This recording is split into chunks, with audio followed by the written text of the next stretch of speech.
Yo, what's going on YouTube? It's your boy JR here, bringing you guys another video to my channel. And in today's video we are going to be going over the best settings in Call of Duty Black Ops Cold War, guys. And yes, I know it's just the alpha right now, but these settings will definitely help you out in the alpha and on the day of the release and during the beta as well. The very first setting we're going to be going over is right here. It's going to be the stick sensitivity, which is both going to be high. The vertical and horizontal are both going to be on 8.8. This game's a little bit slower than past Call of Duty's on their sensitivity, so you guys might even want to go higher than this, guys, as I was actually a 7.7 sensitivity player on Modern Warfare. The very next setting we're going to be going over is the ADS stick sensitivity, which is pretty much when you're aiming down sights, how fast your stick is going to be moving. I bumped this down to 0.70. I heard 0.80 is pretty good as well. You can even bump it down to 0.60. I wouldn't recommend going any lower. I definitely wouldn't recommend going straight at 1 because you're definitely going to miss some shots if you do that. Now this next one's if you're a sniper. Of course, there's no aim assist and snipers on this game, so this one you might want to bump down a little bit if you guys rely on aim assist heavily with snipers. So this one definitely want to bump down. I'm not gonna mess with it because I haven't really used the snipers a whole lot. I usually keep it right at 1. Alright guys, so this is the very next setting right here, and these ones are very important. So I play on stick and move so I can jump with my analog stick, and yes, I do have a SCUF, but I've always played on stick and move, so we're gonna leave this on stick and move. And literally you don't have to take your thumb off the analog stick to jump. All you have to do is press down on R3 and you're good to go. And I also play on flipped. If you guys don't know what this is, it pretty much makes your back bumpers and your front bumpers flip positions. So essentially I'm going to be shooting with L1 and R1 to get a little bit more of an advantage on my enemy if they're using L2 or R2. Unless you have trigger stops, I would definitely run this right here. It's definitely going to help you win a lot more gunfights.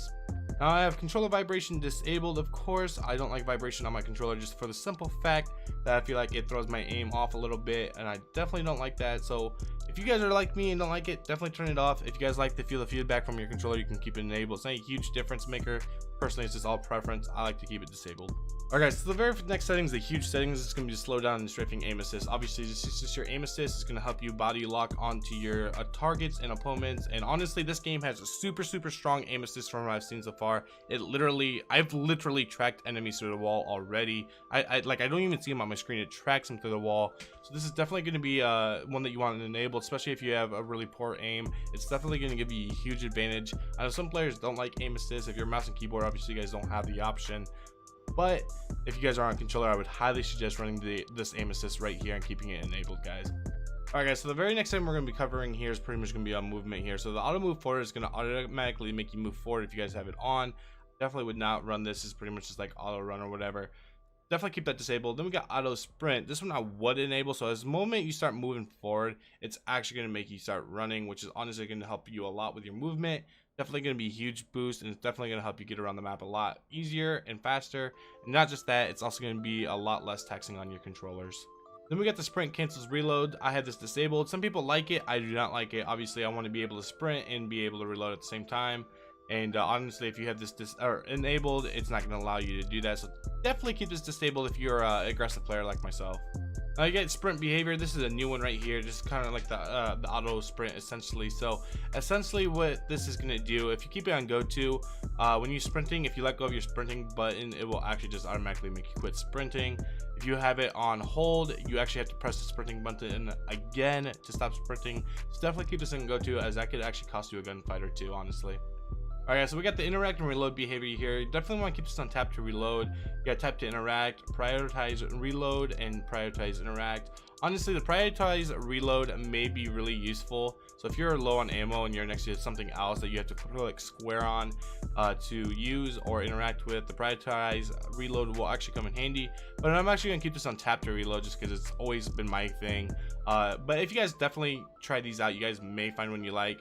Prioritize reload may actually come in handy and may actually help you guys in a few gunfights. Don't get me wrong, it definitely would help me out quite a few times, but I just like the good old-fashioned tap to reload, guys. Alright guys, so now we're going to go into the graphics settings here. There's not a whole lot really right now since this is just the alpha. So my brightness is actually going to be set in 73. A lot of that's also because my Elgato settings, so you guys might find something different here that you guys prefer over mine, but that's what I'm going to be running. I know like normal gamers probably around 62 63 is not too bad. I might actually bump this down here and there. I'm still trying to play around with this, trying to figure out what I like, guys. And then we got the motion blur here. Definitely keep this disabled. Never have this enabled. If you have it on enabled, it's definitely going to screw you up. It's going to make the fit game kind of feel kind of crappy. What it pretty much does is when you move around and look around, it's going to blur the environment around you. Definitely don't want that. It's going to make it harder to see targets, and it's going to make your game feel like it's moving a lot slower. Definitely want to keep this disabled, guys. Onto the audio settings, I have mute sound. It's not muted, obviously. You don't want this on. If you have this on, you're not gonna have any game sound at all. I pretty much leave all these as they are. You guys probably turn on the music volume a little bit and cinematics volume, but the rest of them I would leave them alone. The rest of them is going to deal with your gameplay and being able to hear people. My presets on Super Crunch, guys. So Super Crunch is one of the best ones to use. It's going to make things a lot more louder and a lot more clear for you guys to hear, especially when people are running up behind you. So I definitely run Super Crunch if you guys want to try that out. Guarantee you it'll help you guys out a lot more, especially if you guys have a really good headset. It's really, really good. And we got the hit marker sound effect. I had this enabled, obviously, because I want to be able to know that I hit my target. So it just makes a little bit of a sound that you actually hit your target. It makes a little bit different sound. So definitely keep this enabled. It's more of a mentality thing, but it could definitely help you guys out. I have voice chat enabled. You can disable if you don't want to hear other gamers in the lobby. I have it enabled because, of course, I like to talk my trash, and I like to hear the trash people are talking as well. And then obviously chat channels is game chat or party chat. You can like mantle between these two right here. If you go to party chat only, it's only gonna have the people that are in your game, like that you partied up with, talk and be able to hear you and you hear them. If you have the other one, the whole lobby can hear you and you can hear the entire lobby, guys. Alright guys, so this is new right here. Friend request notifications, I'd probably leave this disabled. In party invite notifications, I would also leave disabled for the simple fact that if you guys actually by accidentally press those buttons while you're in the middle of a match, it will actually take you out of the match. So I would definitely leave those disabled, guys. I would not enable those unless you're not too caring if it kicks you out of a match, obviously.